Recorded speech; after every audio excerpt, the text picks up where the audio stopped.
Bonjour à tous et bienvenue dans ce nouvel épisode d'un récap, l'émission qui va te récapituler toutes les grosses news manga des dernières semaines en fait tout simplement. Aujourd'hui, il y a quand même pas mal de choses, on va parler comme tu l'as vu dans le titre de l'édition Hokage de Kana qui fait un petit peu polémique, mais faut se calmer un petit peu.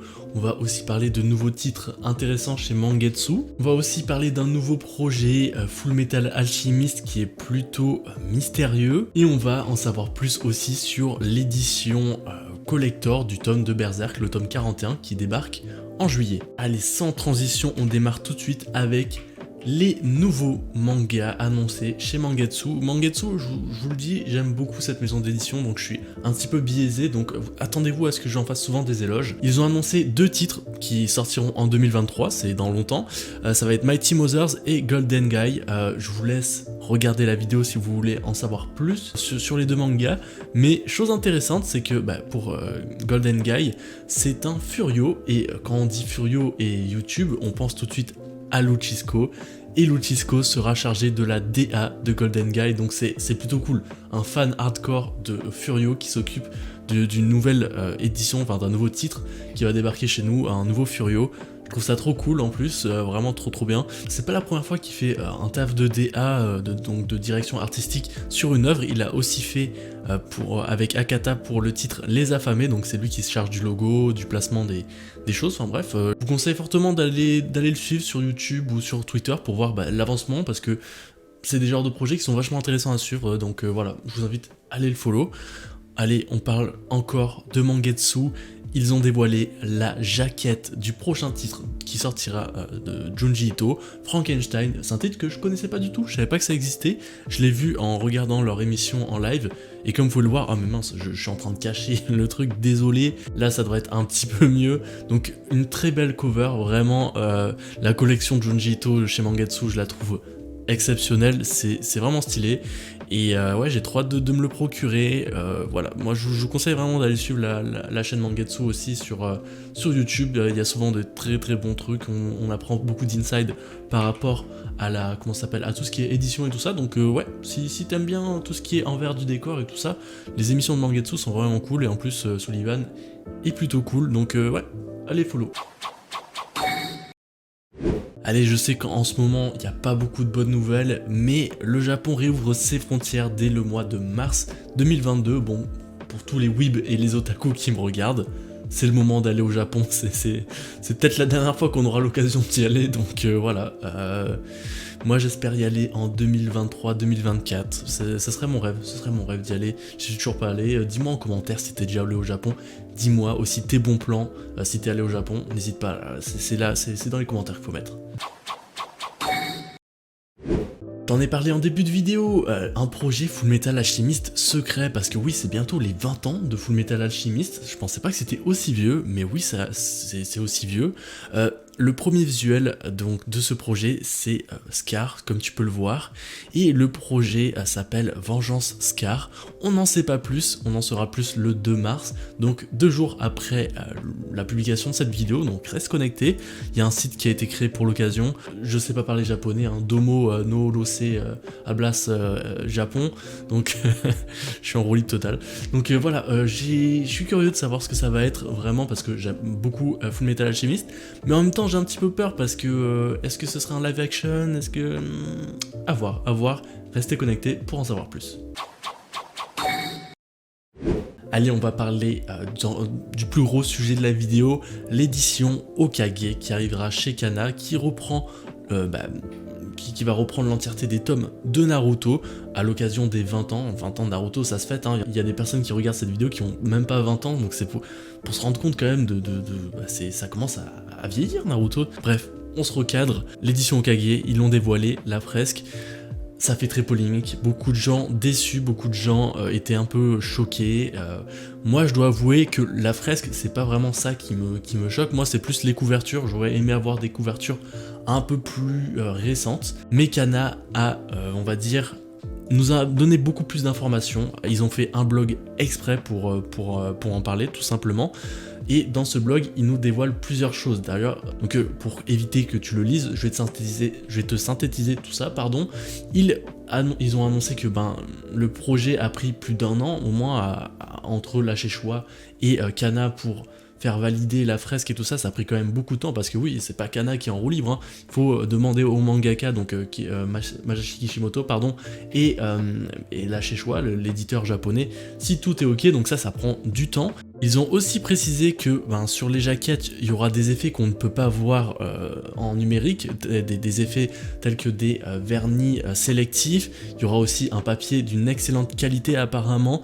Plein de petites choses comme ça. Aussi, chaque tome aura son bonus. Donc un bonus, ça peut être des pages couleurs, ça peut être des interviews, ça peut être aussi quelque chose de très intéressant, les pilotes du projet Naruto, donc les premiers croquis, les premières histoires, les premières ébauches de Naruto.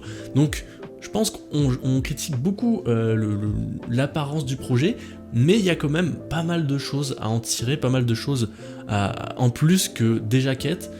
Donc il faut pas être trop critique. Je trouve que les gens ont été très critiques, et pourtant je suis le premier à critiquer Kana avec leurs fresques, vous vous souvenez de ma vidéo sur Slam Dunk. Donc voilà. Ils ont aussi parlé de la lisibilité de la fresque. C'est vrai que de loin, il y a beaucoup de caractères qui se ressemblent, hein. Le N, on dirait pas trop un N, le K et le R se ressemblent un petit peu. Dans l'ensemble, je trouve ça correct. Ils ont aussi spécifié que c'est validé par la Szechuan, c'est validé aussi par Masashi Kishimoto lui-même. Donc voilà, cette fresque a été vue par le maître, le mangaka, et ça a été aussi approuvé. Chose très importante à savoir. Et aussi, moi je t'en ai parlé au début de la vidéo, je t'ai dit que j'aurais préféré des couvertures avec des nouvelles illustrations, parce que ça commence à dater et c'est du vu et revu. Mais c'est l'auteur lui-même qui a souhaité que ça reste comme ça, donc il faut respecter son choix, et je pense qu'il faut aussi un petit peu soutenir Kana, parce que, ok, tout n'est pas parfait dans cette édition, mais on n'a même pas le manga entre nos mains. Pour vous dire, les tomes 1 et 2 sont en impression, attendons que ça sorte pour juger, même si je vous l'accorde, c'est pas la plus belle fresque du monde, attendons de voir pour juger, vraiment attendons de voir. Ils ont fait un excellent blog où vraiment ils mettent plus de détails, je te le mets en description si tu veux en savoir plus, mais moi je trouve qu'on est plutôt sévère concernant cette édition. Attendons de voir comment ça rend en réalité. Rien à voir avec le manga, mais des fois je vais vous donner des petites news comme ça par rapport aux éditions, aux comics et tout ça. Comme tu peux le savoir, Urban Comics sort chaque été une sorte de petite collection avec plusieurs, j'allais dire mangas, des formations professionnelles, plusieurs comics à moindre prix, comme tu peux le voir, ils sont à 4,90, c'est vraiment pas cher pour ce que c'est de la couleur à l'intérieur. Clairement ils vendent ça à perte, je sais pas comment ils font, mais bon, c'est pour initier de plus en plus de personnes aux comics. Moi c'est quelque chose que je vous conseille fortement, en plus il y a que du Batman. Sauf que je pourrais critiquer parce qu'on aimerait voir aussi des choses un peu moins populaires pour découvrir d'autres choses. Mais bon, ils vont surfer évidemment sur le film qui sort récemment, que j'ai trop hâte de voir. Donc voilà, si tu es fan de comics ou si tu es intéressé par Batman, je te conseille fortement au moins d'en acheter un. Le Année 0 par exemple, tu le vois, il est plutôt big et il sera aussi à 4,90. Donc voilà, un petit bon plan, un petit beau plan. Et je voulais vous partager les visuels de la version collector qui sort en Italie. Et je peux vous dire qu'on n'a pas de chance. Je peux vous dire qu'on n'a pas de chance parce que la version collector du tome 100 de One Piece est exceptionnelle. Donc voilà, tu peux voir déjà des dorures en or, ça fait très pirate. Hop, le petit coffret, tu l'ouvres. Qu'est-ce que tu as dans le coffret? Pour l'instant, tu as juste un petit papier, bon ça on s'en fout à la rigueur. Tu as le tome 100 avec une sorte de jaquette très spéciale, avec un mot de l'auteur en japonais. Domo, je ne suis pas japonais, un espace pour le ranger. Là, vraiment, ça sent le collector. Il y a un poster aussi évidemment, mais voilà, tout ça pour vous dire que ça c'est du collector, voilà, ça c'est du collector. Ne notez pas mon petit message un petit peu taquin vis-à-vis de Glénat. D'ailleurs, je t'invite à me follow sur Twitter si c'est pas déjà fait. On n'est même pas 200 sur mon Twitter, donc s'il vous plaît, donnez-moi de la force sur Twitter.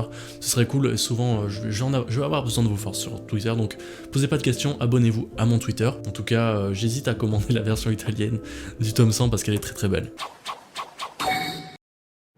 Un nouveau manga fait sensation, c'est Gashi Akuta, je sais pas si je le prononce bien, Domo, je ne suis pas japonais, bon, je vais arrêter avec cette blague. C'est un manga qui est sorti très récemment en publication hebdomadaire dans le magazine, j'ai plus le nom du magazine, mais c'est le magazine qui publie aussi Blue Lock et Hippo, donc un magazine assez de renom. Pour vous dire, j'ai lu les 2 premiers chapitres, c'est très prometteur, c'est fait par un des assistants du manga Fire Force, un manga aussi exceptionnel, donc vraiment je vous invite à aller lire au moins ces 2 premiers chapitres, parce que je pense que ça va être une pépite. Ça parle d'inégalité, d'injustice, des inspirations du côté de Bleach au niveau de certaines illustrations, mais aussi au niveau des termes, il y a des inspirations de Gundam, donc très intéressant. Je te passe des petits visuels pendant que je te parle, vraiment, dites-moi ce que vous en pensez en commentaire. Je vous invite fortement à aller jeter un coup d'œil, je pense que ce sera le futur shonen sensation, la next gen. Allez, vraiment, je place un billet dessus, je pense que ça va être exceptionnel. Amano qui nous partage un visuel de la prochaine, de la nouvelle édition en fait de Haikyuu en tome double. L'édition s'appelle Jumps Remix Edition, elle est plutôt belle, honnêtement c'est quelque chose qu'on pourrait voir arriver chez nous, pourquoi pas. Kazé ont pas trop l'habitude de faire de ce style de réédition, pourquoi pas, vraiment je suis curieux de voir, en tout cas je kiffe le visuel est très très beau, voilà, j'aimerais avoir ce genre de jaquette chez nous. Allez, on va parler de figurines, c'est une première dans l'émission Un Récap, mais j'aime bien les figurines, mais surtout j'aime bien Tsume. C'est pas du tout un partenariat, c'est une entreprise française, donc ça fait plaisir de donner de la force aux entreprises françaises. Ils ont annoncé leur nouvelle Ikigai, donc celle de Bakugo, comme tu peux la voir, elle est magnifique au niveau de la taille, là tu peux voir, quand même c'est plutôt exceptionnel.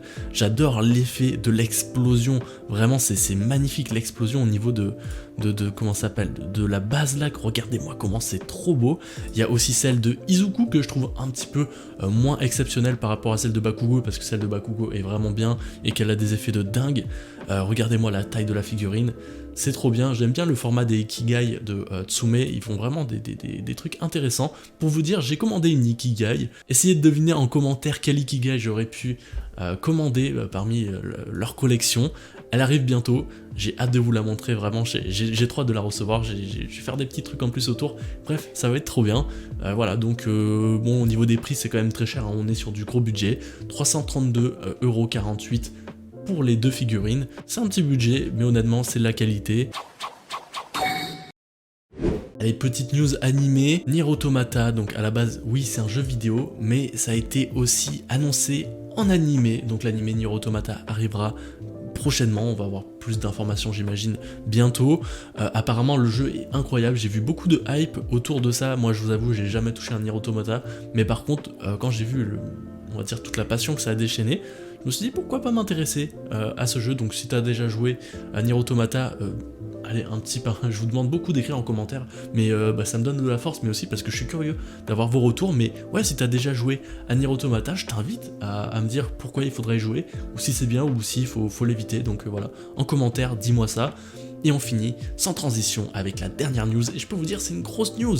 On a la couverture de l'édition collector de Berserk, tome 41, en grand format, hardcover, bref, j'arrête de parler comme ça.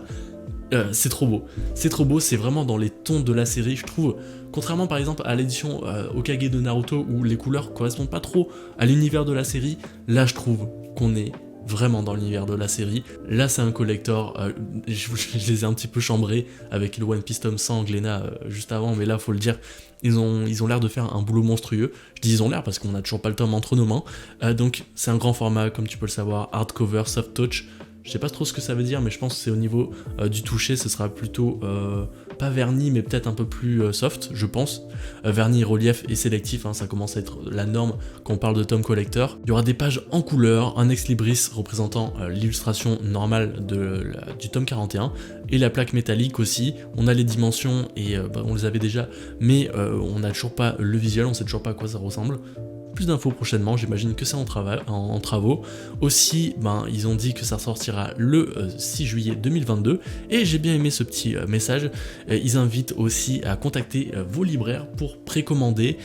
Il n'existe pas seulement Amazon. Donc voilà, c'est dit par Glénat, je trouve ça très très intéressant de leur part comme message. Donc comme ils ont dit, si tu veux ce tome de Berserk, je t'invite à te rapprocher de tes libraires favoris pour essayer de voir si les précommandes sont ouvertes. C'est la meilleure façon de se procurer ça et d'encourager l'industrie du manga, nos libraires. Vraiment, encourager nos libraires, ça va être le message de fin de ce récap. Faites vos achats si possible dans des librairies spécialisées, soutenez nos petits libraires, soutenez nos libraires moyens, peu importe, soutenez les libraires. Moi ça m'a fait plaisir de te présenter toutes ces news, beaucoup de news intéressantes. J'ai beaucoup aimé le blog de Kana que je te mets en description qui parle un peu de l'édition, et c'est vrai qu'on a tendance à critiquer très rapidement mais on se rend pas compte de tout le travail nécessaire à produire une telle édition, parce que bah, t'es enchaîné, hein, vraiment, tu dois aller voir la Szechuan, ensuite la Szechuan doit voir Masashi Kishimoto doit approuver, bref, ça doit être un bordel monstre, donc faut être plutôt indulgent et on attendra de juger quand ça sortira, même si je peux comprendre que certains d'entre vous sont un petit peu déçus de l'édition. C'est pas grave, c'est pas grave. Moi, le seul truc que je pourrais reprocher, c'est la sortie de l'édition Hachette, qui est sortie l'année dernière. Pourquoi avoir sorti cette édition alors qu'on savait qu'une édition était en préparation, une édition beaucoup plus qualitative? Ça, pour moi, c'est pas trop cool. Bref, dis-moi ce que tu en penses en commentaire de cette édition, je veux avoir vos avis. C'était un viewer pour un récap, l'émission de ton dimanche. Ça me fait plaisir de faire ça, vraiment, je suis heureux en faisant ces émissions. Toujours, j'essaie de dégoter des petites news intéressantes, bref, j'arrête de parler. Semaine prochaine, une vidéo très intéressante en duo avec quelqu'un qui sera dans mon studio. Je t'invite à t'abonner du coup pour voir ça. Allez, je te dis à la semaine prochaine pour une prochaine vidéo, plutôt intéressante en plus. C'était un viewer, bye.